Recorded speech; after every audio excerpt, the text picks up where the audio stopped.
We recently recorded a version of Marvin Gaye's 1970s hit, Mercy, Mercy Me, probably the best known soul song about the climate.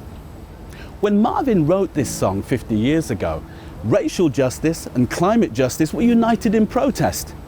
But 50 years on, it seems to me that racial justice and climate justice are operating in parallel. If either is to succeed, does something need to change?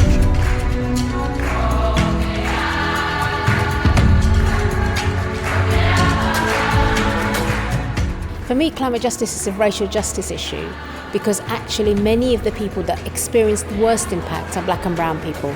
So if you're thinking globally, we know that it's people living in the global south, living in countries in Africa, in Bangladesh, in parts of Asia, in the Pacific Islands. Those are the people that are experiencing the most globally. But here in the UK, again, it is the poorest communities that are experiencing the worst impacts. And when things get tough, it is poor communities that experience the worst of it, as we saw with coronavirus and the pandemic, and it will be that again.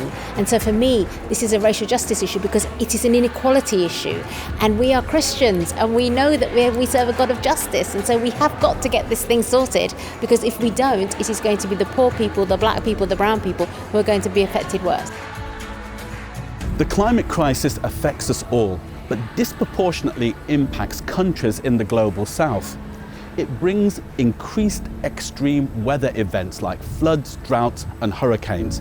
And the countries hit hardest by that are the developing ones. For Global South, I must say it's a reality. And I'm from Dhaka, Bangladesh. It's one of the most climate vulnerable countries in the world. For us, floods, cyclones are more intense, are more frequent. After disaster, people try to cope. So in many cases, they marry off their young girl. They send off their young son to work. So they're out of school, both of them. It's not something anyone wants to do. Be a bride maybe at the age of 12, 13, and become a bread earner at the age of 8, 9, 10. Which is really, really difficult. Marvin Gaye spoke of poison is the wind that blows. Today, that poison is what we're doing to our atmosphere. Vast, energy-hungry developed economies, the pollution that brings. Many of those effects cannot be undone. For example, loss of life, loss of biodiversity, loss of ecosystem. So in many cases, these are not to be avoided or will not be avoided. The countries suffering don't have the resources to deal with the devastating effects. Developed nations made a promise to provide $100 billion of support for developing countries by 2020. They didn't deliver that. These people who are suffering the worst impacts of climate change contributed least to the problem. So it's an obligation for the global leaders to come forward and act accordingly. We have been talking about climate change loss and damage for more than 2.5 decades now. Still, I would say no tangible support we have received. And without the financial support that was promised, what will life look like?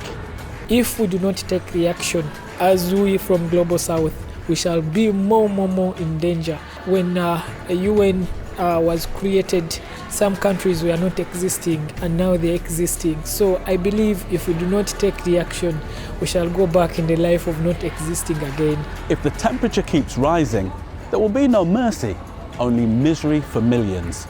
David Attenborough is not alone in pointing out that it's the moral duty of richer nations to help the poorer ones.